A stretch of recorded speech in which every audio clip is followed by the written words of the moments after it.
magnets. Something that they found was a natural rock called lodestone, and they noticed that it was attracted to their tools, their farming tools. And so that's when they first started, way back then, using magnets. And then they used magnets for navigation, people in olden days. They actually were able to get around because they realized that the Earth was like a giant magnet. It has an iron core in the center, and we have a North Pole and a South Pole, and those are magnetic. So we have a big magnetic field around the Earth. Club Invention is an after-school program that meets 5 days a week for an hour and a half each session. We work with about 20 students, and they discover ideas and concepts about science. The particular module that we chose dealt with physics, so we've done a lot of things with motion, physical properties, like today is magnetism. We worked on air pressure, Bernoulli's principle. We talked about Galileo, Newton, just some basic physics for students that are between like 3rd and 5th grade.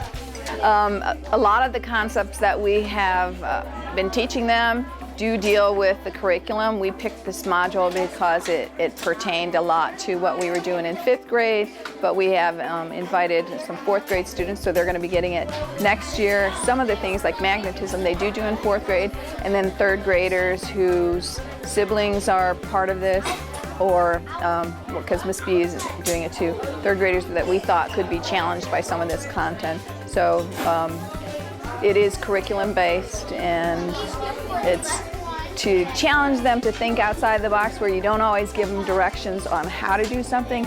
They have to kind of figure it out, do some of the STEM where they're designing something, and if it doesn't work, then they have to change it up and make it work.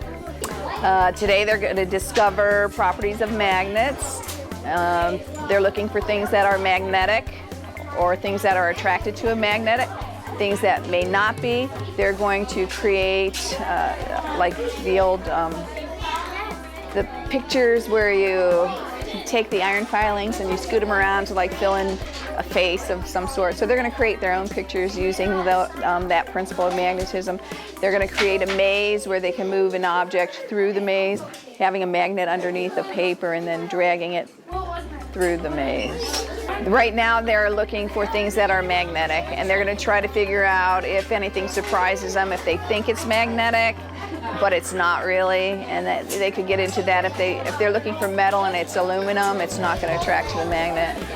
So they're recording the things that they find that are magnetic, and then they're going to tell us what, they're going to show us an object that was magnetic, one that was not, and then they're going to tell us about an object that they were surprised by, either because it was magnetic or because it was not magnetic.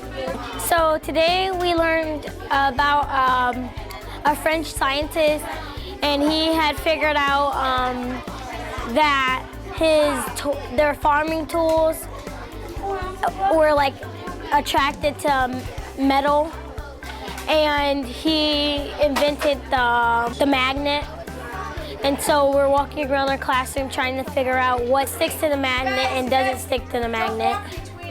We are getting magnets and seeing what works and what doesn't work. And then after that, we're going to review all the stuff, and then we're going to show what doesn't work and what does work. The faucet doesn't work, which was surprising me because it's practically metal. Well, I learned that astronomy was found by a bunch of Italian scientists, which I would think it would be Europe or Germany or something like that. There was a man that said that the Earth has a center of gravity, and he proved that because the way if he dropped two things and one fell and the other one fell almost at the exact same time.